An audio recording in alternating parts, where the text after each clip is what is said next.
Amazon reports that more Kindles were sold in their first 4 months than their total sales of the final Harry Potter book. The rise of the virtual books has some people wondering about the status of the book.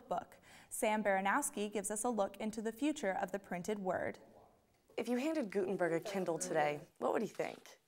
I think he'd love it. E-readers like Amazon's Kindle are topping charts as the best-selling product in 2010, bringing the book business its biggest challenge yet. University librarian Kate Hickey embraces the new technology that she says definitely has a place on her shelves. I don't think that there's some great value in reading something in print and something wrong with reading the same thing on the screen. It's the same thing. Elon librarians aren't the only ones testing out this technology. The Kindles brought into Belk Library this fall have been checked out non-stop ever since. E-readers are an easy solution for students to carry textbooks in one handy little device, but not so great for small bookstores who are struggling to make sales. If I was a student or if I was a traveler, I would have one too. But that's in addition to all of those books that they have in their libraries. Kim Pierce owns Graham Book and Banter, a small used bookstore just 10 minutes from campus. Graham Book and Banter. But this store might have to close its doors soon. We have a whole lot of books, but not a whole lot are going out. 10 years ago, there were about 4,000 independent bookstores like Kim's in the U.S. Today, there's less than half that. I'm kind of not giving up hope on it. The loss is felt for sure, but for now, this digital delivery doesn't mean an end for the printed word, just competition. Do you think books are going to stick around? Yes. Forever? Yes. I do. So they're definitely not going away. We will have books. As long as you and I are alive. Sam Baranowski, Phoenix 14 News Tonight. Sophomore Kelly Gaffir's research lab consumes most of her daytime hours. That's not that strong of acid. I've poured more on me.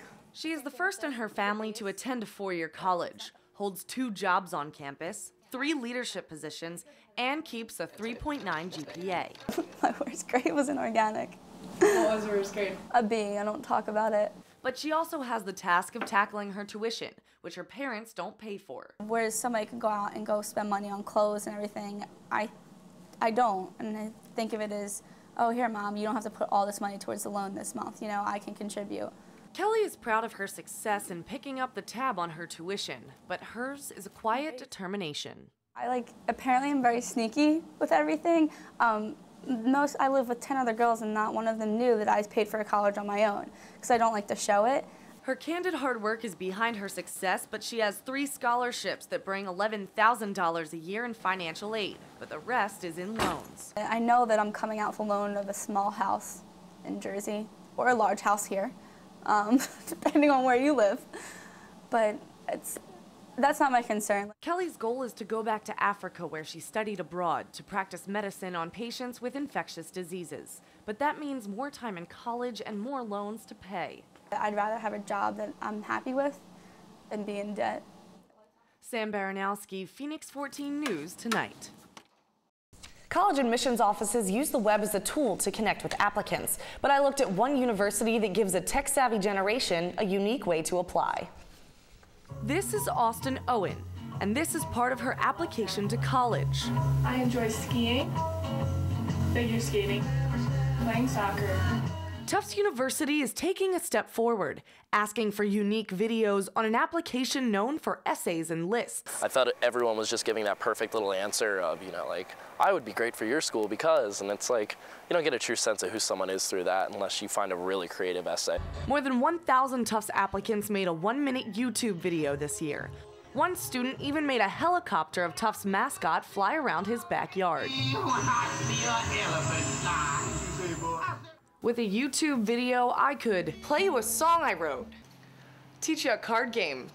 I might even take you on a tour of my favorite place. Let's go.